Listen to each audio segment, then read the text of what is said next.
10M missile में भारत का बड़ा धमाका। अमेरिका चीन दोनों को हराएगा भारत। दोस्तों, रूस, अमेरिका, चीन और भारत ये चार ऐसे देश हैं जो हाइपरसोनिक मिसाइल की तकनीक में दुनिया के बाकी देशों से कहीं ज्यादा आगे हैं। हालांकि रूस दुनिया का इकलौता ऐसा देश है जिसने हाइपरसोनिक मिसाइल बना ली है, लेकिन आपको जानकर गर्व होगा कि बहुत ही जल्द भारत भी तकनीक में अमेरिका, चीन को हराते हुए दुनिया का दूसरा देश बनेगा, क्योंकि हमारे वैज्ञानिकों ने कमाल ही कुछ ऐसा कर दिया है। दोस्तों, आखिर क्या है 10M मिसाइल? दोस्तों, आज से कुछ हफ्ते पहले ही हमने आपको खबर दी थी कि अमेरिका अपनी सेना में एक हाइपरसोनिक मिसाइल शामिल करने जा रहा है। इसी के साथ अमेरिका रूस के बाद दुनिया का ऐसा दूसरा देश बन जाएगा जिसके पास एक हाइपरसोनिक मिसाइल मौजूद है, और यहीं पर भारत का सपना भी टूट जाता। दरअसल सपना ये कि भारत चीन और अमेरिका को बीट करके दुनिया का दूसरा ऐसा देश बने जिसके पास हाइपरसोनिक मिसाइल हो। लेकिन अमेरिका के ऐसा करते ही भारत अब तीसरे नंबर की लड़ाई लड़ता है, और वो भी चीन के साथ। लेकिन किस्मत को कुछ और ही मंजूर था। दरअसल अमेरिका अपनी सेना में हाइपरसोनिक मिसाइल शामिल करने ही जा रही थी। उससे पहले ही कुछ ट्रायल होने थे जो बिल्कुल फाइनल थे, लेकिन ये टेस्ट ऐन मौके पर फेल हो गया। इन्हें रोक दिया गया कुछ इंटरनल इश्यूज के कारण, जिस वजह से टेस्ट नहीं हो पाया। अब अमेरिका के इंजीनियर और साइंटिस्ट ये आइडेंटिफाई करने में लगे हैं कि प्रॉब्लम कहां आई और हमारी इस मिसाइल में कहां पर माल फंक्शन हो गया। इसके बाद अमेरिकी मीडिया भी ये रिपोर्ट दे रही है कि इस देरी की वजह से अमेरिकी सेना को हाइपरसोनिक मिसाइल मिलने में या तो कुछ महीने लगेंगे या फिर साल लग सकते हैं, लेकिन कम से कम 1.5 साल का वक्त तो लगेगा ही। और इसी के साथ भारत को 1.5 साल का वक्त और मिल गया। लेकिन आपको जानकर खुशी होगी कि भारत इस मौके का फायदा बहुत ही बम्पर तरीके से उठाना शुरू भी कर चुका है।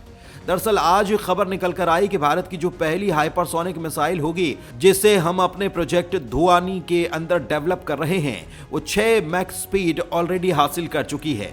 आपको याद होगा कि अब से 1.5 साल पहले इसके मल्टीपल टेस्ट हुए थे और इन टेस्टों में सबसे जबरदस्त सफलता हासिल की गई थी।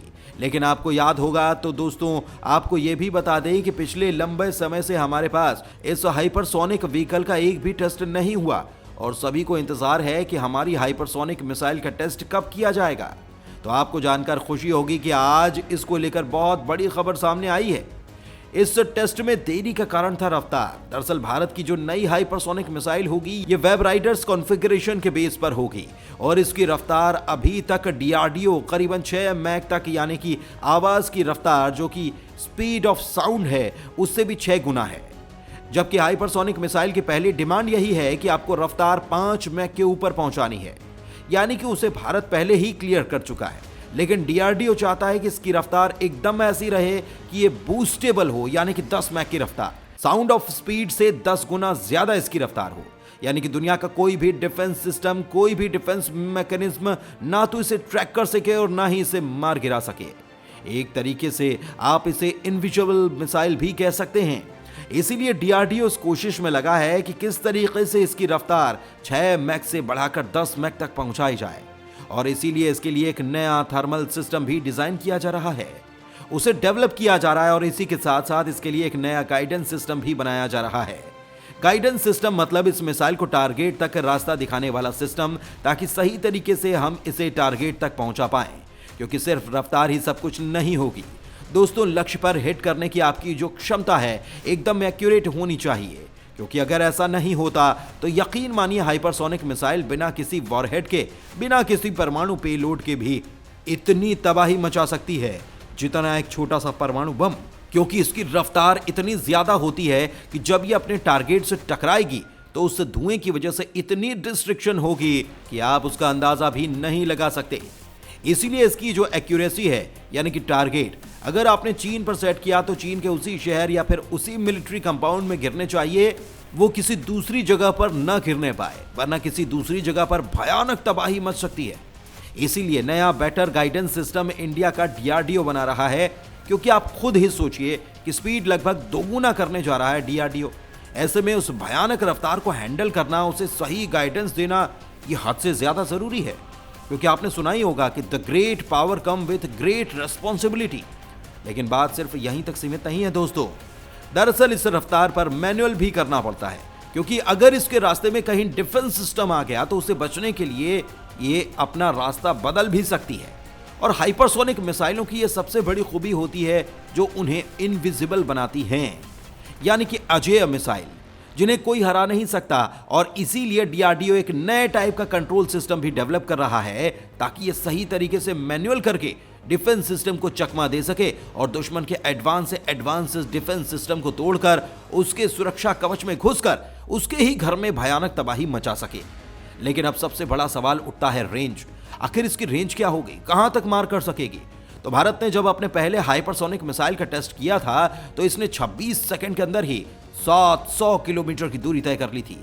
लेकिन क्या ये रेंज इतनी ही होगी? क्या ये मिसाइल सिर्फ 26 सेकंड तक उड़ेगी? आपको क्या लगता है? जी नहीं दोस्तों, इसकी रेंज होगी लगभग 3000 किलोमीटर। हालांकि पेलोड बढ़ा देने और घटा देने से इसकी रेंज को घटाया और बढ़ाया जा सकता है, लेकिन जो एवरेज रेंज होगी वो होगी 2500 से 3000 किलोमीटर। बात करें इसकी टाइमलाइन क्या होगी, कब तक ये बनकर पूरी तरीके से रेडी हो जाएगी, कब कंप्लीट होगी, तो बताया जा रहा है कि इसकी जो कंपोजिशन है वो लगभग 1.5 से 2 सालों में पूरी हो जाएगी। यानी कि अब भारत की जो रेस है वो टाइम के अगेंस्ट है। अगर हमें अमेरिका को बीट करना है तो खुद को फास्ट करना होगा, साथ ही ये प्रार्थना करनी होगी कि अमेरिका के 1-2 टेस्ट और फेल हो जाएं।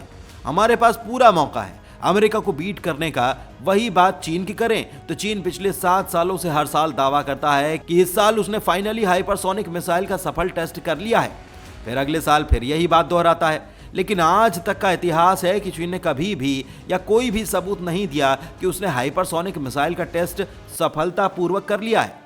लास्ट ईयर उन्होंने एक खुला टेस्ट किया, जो आंकड़े निकलकर सामने आए वो हैरान करने वाले थे, क्योंकि इतने सालों की तैयारी के बाद भी उनकी हाइपरसोनिक मिसाइल अपने टारगेट से 40 किलोमीटर दूर जाकर गिरी थी, जबकि इसकी एक्चुअल कैपेबिलिटी होनी चाहिए 50 मीटर। और उसकी वजह से अपने टारगेट से 40 किलोमीटर दूर जाकर ये जब गिरी, इसलिए बताया जा रहा है दोस्तों कि आने वाले 3 से 4 सालों तक अपनी एक भी हाइपरसोनिक मिसाइल चीन सेना में शामिल नहीं कर पाएगा। यानी हमारा असली कंपटीशन अमेरिका से है और हमने अगर थोड़ी सी मेहनत की तो उसे भी बीट कर सकते हैं। भारत के पास अच्छा चांस है दोस्तों।